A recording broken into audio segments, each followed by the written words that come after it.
एक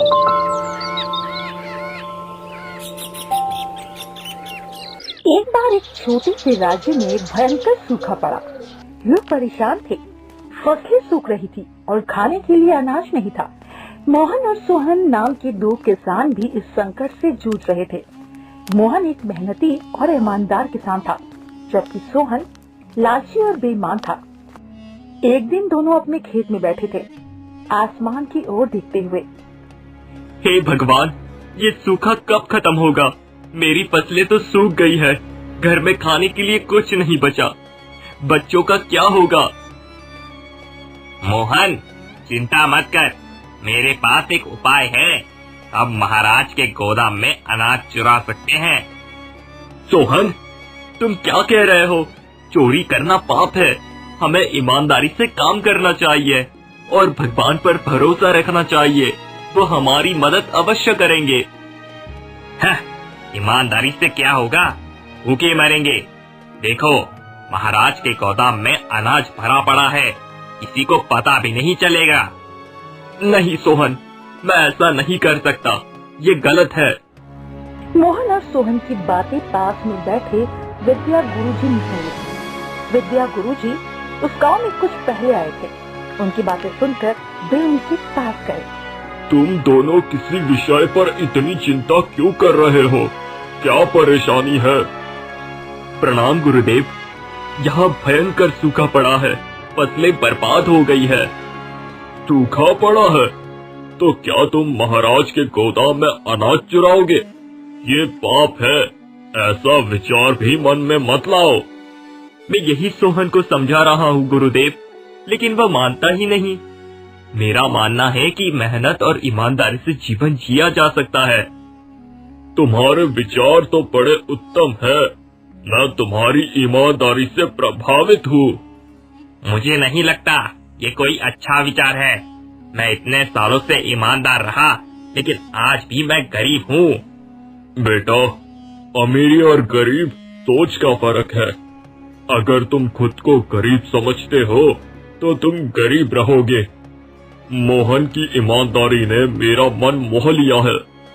ये मेरा सौभाग्य है कि आप जैसे गुरु ने मुझ में ईमानदारी देखी। तुम दोनों बातें करते रहो, मैं चलता हूँ। सोहन वहाँ से चला गया। विद्या गुरु ने मोहन से कहा, मोहन, तुम्हारी ईमानदारी और मेहनत से प्रसन्न होकर मैं तुम्हें एक जादुई बीज देता हूँ। इसे बोने से तुम्हारी फसलें कभी नहीं सूखेगी। धन्यवाद गुरुदेव, आपने मेरी बहुत बड़ी मदद कर दी है। मोहन ने विद्या गुरु का धन्यवाद किया और बीज अपने खेत में बो दिया।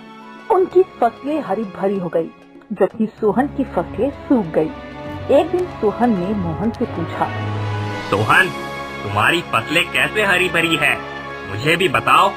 सोहन, ये विद्या गुरुदेव के आशीर्वाद से हुआ है।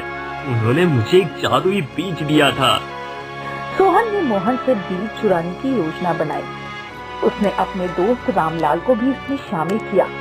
रामलाल, मुझे मोहन का जादुई बीज चुराना है। इससे हमारी फसलें भी हरी भरी हो जाएगी और हम अमीर बन जाएंगे। लेकिन सोहन, ये गलत बात है। हमें ऐसे किसी की चीज नहीं चुरानी चाहिए। चुप रहो, तुम हमेशा डरपोक बने रहते हो। अगर तुम ये मौका चूक गए तो तुम भी गरीब रहोगे। सोहन ने रामलाल को मना लिया। फिर रात में मोहन के खेत में घुसे। अचानक उन्होंने एक तेज रोशनी देखी।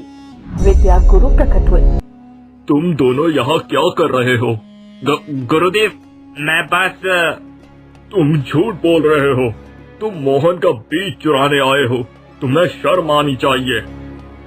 मुझे माफ कर दीजिए गुरुदेव, मुझे अपनी गलती का एहसास हो गया है। क्योंकि तुमने अपनी गलती मान ली है तो मैं तुम्हें माफ कर रहा हूँ। याद रखो, ईमानदारी और मेहनत ही सफलता की कुंजी होती है। विद्या गुरु ने उन्हें चेतावनी दी और चले गए। सोहन ने मोहन से माफी मांगी। मोहन ने उसे माफ कर दिया। सूखा समाप्त हो गया और राज्य में खुशहाली लौट आई। मोहन की फसलें लहलहा रही थी और सोहन ने भी ईमानदारी से काम करना शुरू कर दिया। राजा वीरेंद्र को भी मोहन, सोहन और विद्या गुरु की बातें पता चली। तब राजा ने मोहन को अपने दरबार में बुलाया। आज मैं मोहन को उसकी ईमानदारी और मेहनत के लिए सम्मानित करना चाहता हूँ। उसने सूखे के दौरान भी अपनी ईमानदारी नहीं छोड़ी और अपनी मेहनत से सफलता प्राप्त की। राजा ने मोहन को स्वर्ण मुद्राएं और भूमि पुरस्कार के रूप में दी। सोहन ने भी मोहन की ईमानदारी की सराहना की और उससे दोस्ती की। महाराज, मुझे लगता है हमें मोहन और सोहन को अपनी सेवा में लेना चाहिए। ये दोनों मेहनती और काफी ईमानदार हैं। तुम्हारी बात सही है रानी, मैं उन्हें अपने दरबार में आमंत्रित करूंगा। राजा ने मोहन और सोहन को अपने दरबार में आमंत्रित किया। दोनों एक साथ राजा के दरबार में पहुँचे। उनके मन में कई प्रश्न थे कि आखिर उन्हें क्यों बुलाया गया। सोहन तो काफी डरा हुआ था। तभी राजा दरबार में आए। आओ मोहन और सोहन, मैंने तुम दोनों के बारे में बहुत सुना है, खासकर मोहन, तुम्हारी ईमानदारी के बारे में। इसलिए मैंने सोचा कि तुम दोनों को अपने राज्य में कोई काम दिया जाए। ये तो हमारा सौभाग्य होगा कि हम आपके लिए काम कर सके और अपने राज्य की सेवा कर सके। तो बताओ, तुम दोनों कौन सा काम करना चाहोगे? महाराज, आप जो भी काम देंगे मैं स्वीकार करूंगा। मैं तो बस आपकी सेवा करके खुश रहूंगा। तो ठीक है, आज से मोहन तुम मेरे खजांची रहोगे। तुम खजाने की रक्षा करोगे और सोहन और तुम मेरे बगीचे के मुख्य माली रहोगे, जो पेड़ पौधे की देखभाल करेगा। आपका बहुत बहुत धन्यवाद महाराज। मैं अपनी जिम्मेदारी पूरी ईमानदारी से निभाऊंगा। जी महाराज, और मैं आपको किसी भी प्रकार की समस्या का असर नहीं होने दूंगा। आप मन की चिंता मत कीजिए। मैं तुम दोनों से यही उम्मीद करता हूँ। तुम कल से ही अपने काम पर लग जाओ। अगले दिन से मोहन और सोहन अपने अपने काम पर लग गए और उनकी जिंदगी अच्छे से चलने लगी।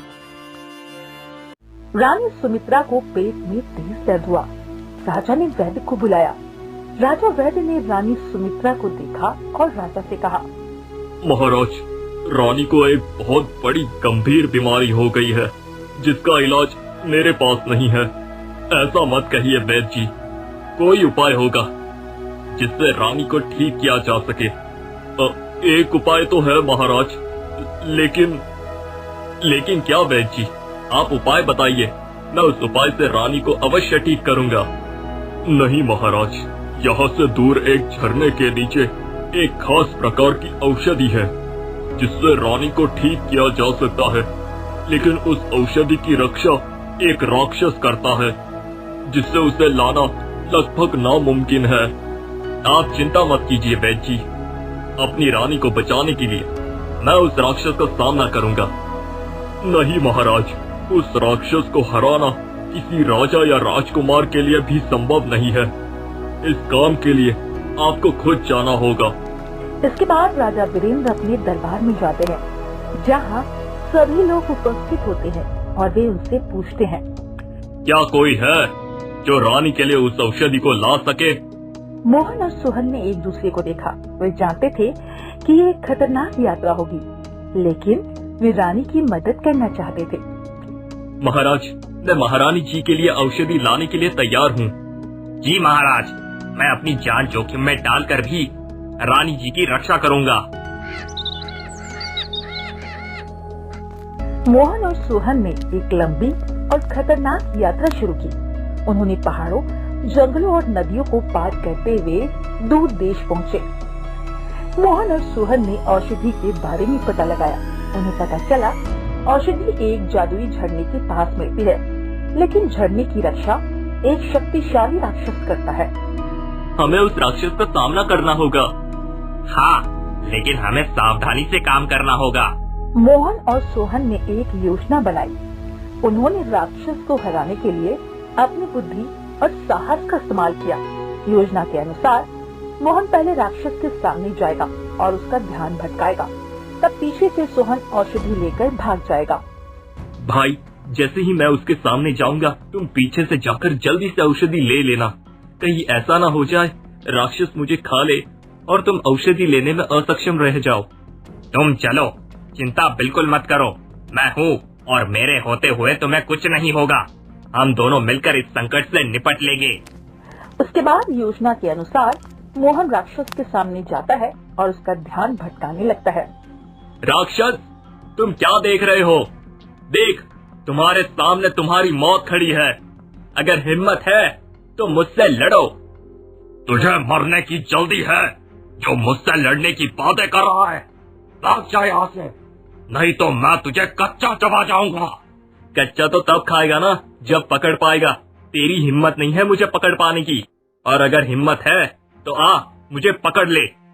मोहन की इन बातों पर राक्षस को बहुत गुस्सा आ जाता है और वो मोहन की ओर दौड़ता है। तभी पीछे से सोहन औषधि चुरा लेता है और वहाँ से अपने घोड़े के पास जाता है। तभी मोहन भी उस राक्षस से अपनी जान बचाकर पहुँच जाता है।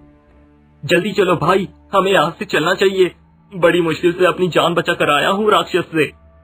हाँ, तुम सही कह रहे हो, हमें तुरंत चलना चाहिए। अगर राक्षस हमें पकड़ लेता तो हम कभी लौट। फिर दोनों दोस्त मोहन और सोहन औषधि लेकर सीधे अपने राज्य लौट आते हैं और उस औषधि को रानी को देते हैं, जिससे रानी बिल्कुल ठीक हो जाती है और उन्हें बुलाकर कहती है, तुम दोनों ने हमारी जान बचाई, हम तुम्हारे आभारी हैं। तुमने जो साहस और त्याग दिखाया वो काफी अतुलनीय है।